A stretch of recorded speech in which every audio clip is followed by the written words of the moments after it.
நான் தம்பி ஆதவ் அர்ஜுன்ட்ட நேரடியாகவே சொல்லிட்டேன், தம்பி நீ எந்திரிச்சாதான் சண்டையே ஆரம்பிக்குது, இனி இருக்கின்ற கொஞ்சம் இந்த 8ஆம் தேதி வரைக்கும் நீங்க பேசாதீங்க, அது வரைக்கும் ஸ்மூத்தா போகுது.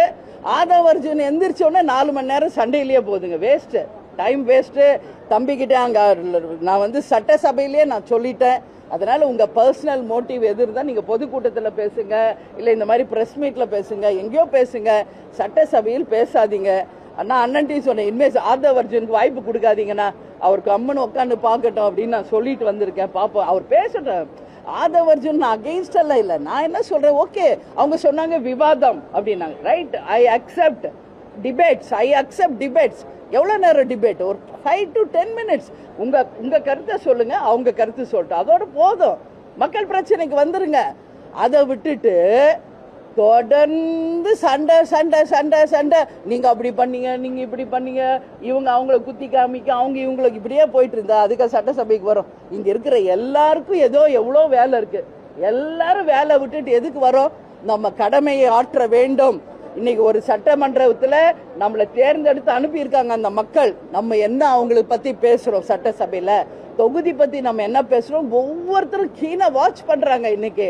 ஆனா இங்க எதுவுமே பேச முடியலங்கிறப்போ அவங்க எல்லாம் ஃபீல் பண்றாங்க. இது உண்மைங்க. நான் 2 நாள் விருதாச்சலத்துல இருந்தேன், எல்லா மக்கள் சொல்றாங்க, இது பேசுங்கம்மா, எங்களுக்காக அதை பேசுங்க, இது சொல்லுங்க, நீங்க சொன்னாதான் நடக்கும் அப்படின்னு ஒருத்தரும் அவங்க அந்த நம்பிக்கையோட நம்ம கிட்ட சொல்லும் போது, ஒரு சட்டமன்ற உறுப்பினராக அதை நான் சபையில தான் பேச முடியும். பொதுக்கூட்டத்தில் பேசணும், அது நான் எங்க வேணாலும் பேசுறேன். அது இல்ல, சட்டசபையில் மக்களுக்காக பேசணும். எல்லா 234 சட்டமன்ற உறுப்பினர்களுக்கும் அந்த உரிமை இருக்கு. அவங்க தொகுதிக்கு பேசும் வாய்ப்பையும், அதே நேரத்தில் அந்த மானிய கோரிக்கை மீது பேசும் வாய்ப்பையும் அவைத்தலைவர் நிச்சயம் நாளையிலிருந்து ஏற்படுத்தி தரணும். சண்டைக்கு இடம் தரக்கூடாது. ஒரு வாட்டி வாய்ப்பு கொடுத்தா மீண்டும் அவங்களுக்கு வாய்ப்பு தரக்கூடாது.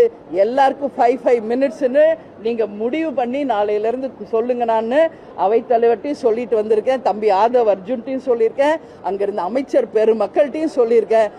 அதனால எல்லாரும் நம்ம இங்க இருக்கிறது மக்களுக்காக தான், அது நல்லது நடக்கணும்ன்றதா என்னுடைய எண்ணம்.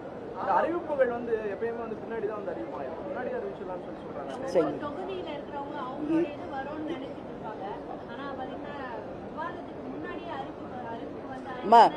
ஒண்ணு அறிவிப்பு முன்ன வருதோ பின்ன வருதோ ஏதோ ஒண்ணு, மக்களுக்காக அங்க பேசவே முடியலையே. அறிவிப்பு எப்ப வந்தா என்ன, இப்ப வரைக்கும் ஒருத்தர் கூட பேச முடியலைங்க. மொத்தம் 15 பேர் பேசணும், இப்பதான் 2வது பேர் பேசுறாங்க. என்ன ஆள்ரு, எப்ப அது முடியுது?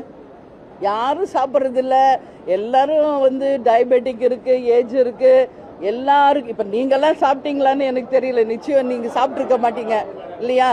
அதுதான் சொல்றேன், எல்லா மனுஷங்க தான் இங்க இருக்க. ஒவ்வொருத்தரையும் நான் பாக்குறேன், என்னுடைய சகோதரர்களா பாக்குறேன். நான் பேசினது இன்னைக்கு எனக்காக இல்ல, உங்க எல்லாருக்காக தான் நான் பேசியிருக்கேன். சட்டமன்றம் சட்டமன்றமா நடக்கணும், சண்டை மன்றமாக நடக்கக்கூடாது. டைம் டு டைம் ஃபிக்ஸ் பண்ணுங்க. இந்த டைம் அவங்களெல்லாம் 1 o'clock லஞ்சுக்கு அனுப்புனா press people also should go for lunch by 1 o'clock. அதுக்கப்புறம் தொடருதா 2 மணிக்கு ஆரம்பிங்க. ஏன் இப்படியே போயிட்டு இருந்தா என்ன இருக்கு? எவ்வளோ நாள் ஆச்சு? இப்படி தான் டெய்லி போகுது. ஸோ ரொம்ப மன வருத்தத்தோடு தான் சபையிலையும் பேசியிருக்கேன், உங்க முன்னாடியும் பேசியிருக்கேன். நாளையிலிருந்து கண்டிப்பாக மாற்றம் வரும்னு சபாநாயகர் சொல்லியிருக்காரு. இதை ஆளும் கட்சி தரப்பும் ஏத்துக்கிட்டாங்க, எதிர்கட்சி தரப்பும் நான் சொன்னதை ஏத்துக்கிட்டாங்க, அதிமுகவும் ஏத்துக்கிட்டாங்க, எல்லாருமே பாராட்டு சொல்லியிருக்காங்க. ஏன்னா பொது பிரச்சனை, எல்லாருக்கான பிரச்சனை, நல்லது நடக்கணும்னு நான் கேட்டுக்கிறேன். ஓகே.